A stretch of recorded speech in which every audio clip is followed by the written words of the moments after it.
శ్రీ గణేశాయ నమః. శ్రీ గురు దత్తాత్రేయ నమః. ఈ వీడియోలో మనం ఈ రోజున జనవరి మాసంలో జనవరి 2024 జనవరి కన్యారాశి వారు కన్యారాశి ఎలా ఉందో తెలుసుకుందాం. కన్యారాశి ఉత్తర 2, 3, 4 పాదాలు, హస్త 1, 2, 3, 4 పాదాలు, చిత్త 1, 2 పాదాలు కన్యారాశిలోకి వస్తాయమ్మా. ఈ రాశిలో ఉన్న స్త్రీలకి పురుషులకు కూడా ఈ మాసంలో గ్రహ సంచారం బాగుంది, చాలా చక్కగా ఉంది, చాలా దివ్యంగా ఉంది, గతంలో కంటే బాగుంది. ఒక రకంగా చెప్పాలంటే అదృష్టం తలుపు కొట్టిందని అనుకుంటున్నారు. ఒక రకంగా చెప్పాలంటే అదృష్టం తలుపు తట్టింది అని చెప్పుకోవచ్చు. గతంలో మీరు కాస్త 2-3 నెలలుగా బాధపడుతున్నారు, కానీ మీకు ఈ మాసం బాగుంది, చాలా చక్కగా ఉంది. మీరు ఉపయోగించుకోవాలి, మీదే లేట్. ఇంకా అయితే కుటుంబ సఖ్యత బాగుంది, దంపతుల మధ్య ప్రేమానురాగాలు ఉంటాయి. అలాగే బంధువర్గం నుంచి మీకు సహాయ సహకారాలు అందుతాయి. ముఖ్యంగా రిలేషన్షిప్ అంటే సోదర సోదరులు, సిస్టర్స్, బ్రదర్స్, ఇలా ఎవరైతే ఉన్నారో వాళ్ళ దగ్గర నుంచి కూడా మీకు సహాయ సహకారాలు అందుతాయి. వాళ్ళ యొక్క సపోర్ట్ ఉంటుంది మీకు. అలాగే మీకు దంపతుల మధ్య కూడా ప్రేమానురాగాలు ఉంటాయి. అలాగే గతంలో ఏదన్నా చిన్న చిన్న మనసులో వచ్చి విడిపోయిన భార్య భర్తలు ఏమైనా ఉంటే ఇక్కడ ఈ మాసం కలుసుకోవడానికి అవకాశాలు కనిపిస్తున్నాయి. ఇక ధన విషయంలో బాగుంటుంది, సమయానికి ఏదో విధంగా ధనం చేతికొంటుంది. అలాగే ఈ మాసం మీరు విందు వినోదాలు పాల్గొంటారు, శుభకార్యాలు పాల్గొంటారు. అలాగే కొంతమందికి అయితే మీ ఇళ్లలోనే శుభకార్యాలు జరగడానికి అవకాశాలు కనిపిస్తున్నాయి.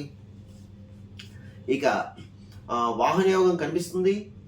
పాత వాహనాన్ని కొత్త వాహనం కొనుక్కోవడం, లేదంటే డైరెక్ట్గా కొత్త వాహనం కొనుక్కోవడం జరుగుతుంది. అలాగా గృహ నిర్మాణం చేపడతారు. భూగృహ సంబంధ లావాదేవీలు ఏమైనా ఉంటే మాత్రం పూర్తవుతాయి. అయితే పెట్టుబడి విషయం మాత్రం కాస్త చూసి పెట్టుకోండి అమ్మా. అంటే పెద్దదే ఏదైనా పెద్ద వ్యవహారం ఉన్నప్పుడు పెట్టుబడి విషయం కాస్త జాగ్రత్త చూసుకుని పెట్టుకోండి. మిగతా విషయాలు బాగున్నాయి.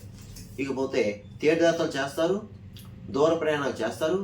ప్రయాణం చేసేటప్పుడు మాత్రం ముఖ్యంగా మీరు దగ్గర ఒక నిమ్మకాయ, ఒక గార్లిక్ పెట్టుకోండి, చాలు, ఇంకేం పర్వాలేదు. ఇక ఆరోగ్య విషయాలు మాత్రం జాగ్రత్తగా ఉండండి. ఆరోగ్య విషయంలో మాత్రం కాస్త జాగ్రత్తగా ఉండి, మాత్రం మీకు అనారోగ్య సూచన కనిపిస్తే వెంటనే వైద్యం సంప్రదించండి, మెడిసిన్ వాడండి, అశ్రద్ధ చేయవద్దు. ఇక మిగతా విషయాలన్నీ బాగున్నాయి. అలాగే సంఘంలో పరపతి గౌరవం పెరుగుతుంది, మిమ్మల్ని గుర్తిస్తారు. అలాగే మీరు ఈ మాసం కొన్ని బాధ్యతలు, కొన్ని పదవులు స్వీకరిస్తారు. చేపట్టిన బాధ్యతలు సక్రమంగా నిర్వర్తిస్తారు. అలాగే ప్రజల్లో మంచి గుర్తింపు కూడా తెచ్చుకుంటారు. తర్వాత ఇతర దేశం వెళ్ళేవారు ఎవరు ఉంటే రాసేవారు ఇతర దేశం వెళ్ళిన ప్రయత్నం చేసే వాళ్ళు సక్సెస్ అవుతారు. అలాగే ఇతర దేశంలో ఉన్నవాళ్ళు అంటే చదువు రీత్యా కానీ ఉద్యోగ రీత్యా కానీ వెళ్ళే వారికి బాగుంది, అక్కడ ఉన్నవారికి కూడా బాగుంది, చాలా దివ్యంగా ఉంది. తర్వాత పాత మిత్రులను కలుసుకుంటారు. సన్నిహితులతో మీరు సంభాషణ చాలా సంతోషంగా ఉంటుంది. అలాగే సంతోషకరమైన వార్తలు వింటారు మీరు. అలాగే పాత మిత్రులను కలుసుకుంటారు. అన్ని విషయాలు బాగున్నాయి. అలా వృత్తిపరంగా కూడా బాగుంది. వృత్తిపరంగా మీరు ఎవరితో ఉన్నా ఆ వృత్తిలో చక్కగా రాణింపు ఉంటుంది. అలాగే అంటే మీ స్కిల్ బయటపడుతుంది. మీకు గౌరవ పురస్కారం కూడా లాభిస్తాయి చక్కగాని.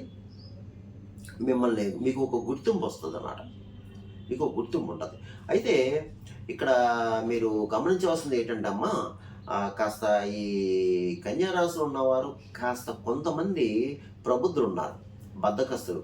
వాళ్ళు కూడా బద్ధకాన్ని విడనాడి ప్రయత్నం చేస్తే సక్సెస్ అవుతారు. ఎందుకంటే సమయం మనకు అనుకూలంగా ఉంది. అనుకూలంగా ఉన్నప్పుడు మనం ప్రయత్నం చేయాలి. అనుకూలం లేనప్పుడు మనం ఏం చేస్తాం? ప్రయత్నం చేయండి. అందరికీ బాగుంది, అన్ని విధాలా బాగుంది, అన్ని రకాలుగా బాగుంది. ప్రయత్నం చేయండి. ఏ విషయంలోనైనా సరే ప్రయత్నం చేయండి, బద్దగానే వదలండి. Try again. ఒకసారి చేసాము అని డీలా పడకపోవద్దు. ఫెయిల్ అయితే మనం ప్రయత్నం చేయండి, మీరు సక్సెస్ అవుతారు. కాకపోతే ఒకటే, ఇతరులతో మాట్లాడేటప్పుడు ఆచిచూ మాట్లాడండి. అలాగే మీరు సాక్షి సంతకాలు చేయొద్దు, అబద్ధ సాక్ష్యం చెప్పొద్దు. ఈ మాసం మీరు సాక్షి సంతకం చేయవద్దు, అబద్ధపు సాక్ష్యం చెప్పవద్దు. ఇతరులతో మాట్లాడేటప్పుడు జాగ్రత్త. గురువుల్ని బ్రాహ్మణులు దూషించొద్దు. 80% దూషించొద్దు. పెద్దవాళ్ళతో మర్యాదగా మెలవండి. విధమైన ఏ విధమైన చెడు కామెంట్లు చెయ్యకండి. మీ పని మీరు చేసుకుని వెళ్ళిపోండి. మీ పని మీరు చేసుకుని వెళ్ళిపోండి. ఇకపోతే రియల్ ఎస్టేట్ రంగంలో ఉన్నవారికి బాగుంది. మీరు కష్టపడండి, మీకు మంచి ఆదాయం బాగుంటుంది. అలాగే స్పెక్యులేషన్ లాభిస్తుంది. ప్రైవేట్ కాంట్రాక్ట్లో ఉన్న వరకు బాగుంది. అలాగే మోటార్ ఫీల్డ్ వరకు కూడా బాగుంది. ఇక రాజకీయ నాయకులు మాత్రం బ్రహ్మాండం ఉందండి. ప్రజలకు మంచి గుర్తింపు తెచ్చుకుంటారు. మీరు కొన్ని బాధ్యతలు కూడా, కొన్ని పదవులు కూడా చేపట్టవచ్చు. మీకు బాగుంది రాజకీయ నాయకులకి. అలాగే సినిమా రంగంలో వారికి, టీవీ రంగం వారికి, కళాకారులకు ఎవరైతే ఉన్నారో అన్ని రకాల డిపార్ట్మెంట్ వరకు కూడా బాగుంది. మంచి సువర్ణ అవకాశాలు వస్తాయి. మీరు ఆ అవకాశాన్ని మాత్రం ఉపయోగించుకోండి. బాగుందండి. ఇకపోతే అన్ని రకాల వ్యాపారస్తులకి బాగుంది. చాలా వ్యాపారం చక్కగా సాగుతుంది. జాయింట్ వ్యాపారస్తులకి బాగుంది.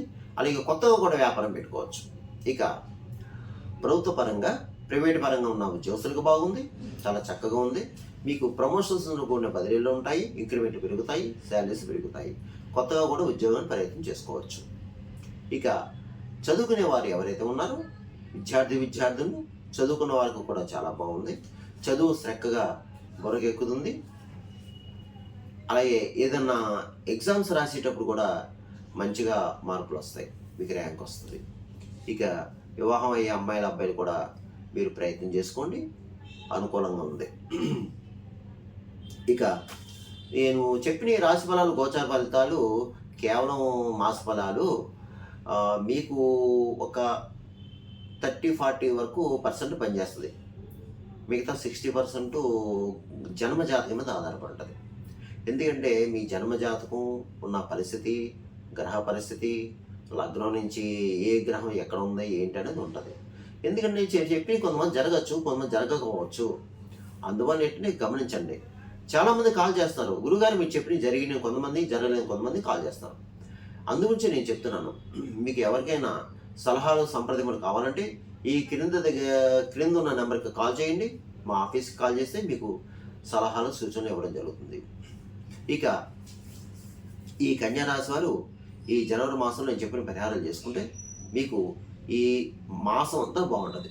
జనవరి మాసం అంతా బాగుంటుంది. అది ఏమిటి అంటే ఎక్కువ మీరు ఈ మాసం గణపతి ఆరాధన చేసుకోండి. చక్కగా లక్ష్మీ గణపతి ఆరాధన చేసుకోండి. బుధవారం రోజున ఆ స్వామివారికి, గణపతి స్వామివారికి పంచామృత స్నాన అభిషేకం చేయించుకోండి. అలాగే పౌర్ణమి తర్వాత సంకటహర చవితి అని వస్తుంది. ఆ సంకటహర చవితి ఉన్న రోజు చక్కగా సాయంత్రం వేళ ఆ ఆలయంలో గణపతికి అభిషేకం చేస్తారు. చక్కగా వెళ్ళి మీరు అభిషేకం చేయించుకోండి. ముఖ్యంగా ఈ కన్యారాశి తప్పకుండా వినాయకుని ఎక్కువ ప్రార్థించాలి. వినాయకుని, విష్ణుమూర్తిని ఎక్కువ ప్రార్థించాలి. అలాగే ప్రతి సంకటహర చవితికి సాయంత్రం వేళ మీరు వీలైతే దేవాలయంలో అభిషేక అర్చన పూజలు చేయించుకోండి. లేని పక్షంలో మీ ఇంట్లోనే చేసుకోండి. మీరేంటంటే ఇది చేసుకోవడం వల్ల సకల శత్రు, రోగ, రుణబాధ విముక్తి అవుతారమ్మా. ఈ సంకట చవితి చేసుకోవడం వల్ల మనకి చాలా పాజిటివ్ రిజల్ట్స్ వస్తుంది. అలాగే ప్రతిరోజు మీరు ప్రణమ్య శిరస దేవం అని ఉంటుంది. సంకటహర గణపతి స్తోత్రం చదువుకోండి. అలాగే కాలభైరవ అష్టమి చదువుకోండి. కాలభైరవ అష్టకం చదువుకోండి. అలాగే ఎక్కువ సమస్త బాధపడేవారు ఎవరైనా ఉంటే ఈ రాశివారు శివాలయంలో రుద్రాభిషేకం చేయించుకోండి. ఒకసారి శివాలయంలో రుద్రాభిషేకం చేయించుకోండి. అలాగే గోవుకు ఆహారం పెట్టండి, పచ్చగడ్డి పెట్టండి. పావురాలు ఉన్న ప్రదేశంలో జొన్నలు వేయండి. కాకులు ఉన్న ప్రదేశాల్లో తీపి అన్నం పెట్టండి. పిచ్చుకలకు ధాన్యం వేయండి.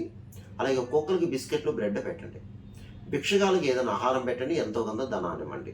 అలాగే పారిశుద్ధ కార్మికులు ఎవరైనా తారసపడితే వారికి ఏదైనా తినడానికి ఆహారం పెట్టండి. కాస్త ఏమైనా ధనాన్ని ఇవ్వండి. అందువలన ఈ కన్యారాశి వారు నేను చెప్పిన పరిహారాలు చేసుకుంటే ఈ మాసం అంతా మీకు బాగుంటుంది, చక్కగా ఉంటుంది. ఏం కంగారు పడలేదు, కంగారు పడవద్దు. కంగారు పడే పని అయితే లేదు. సర్వేజన సుఖినో భవంతు, శుభమస్తు, స్వస్తి.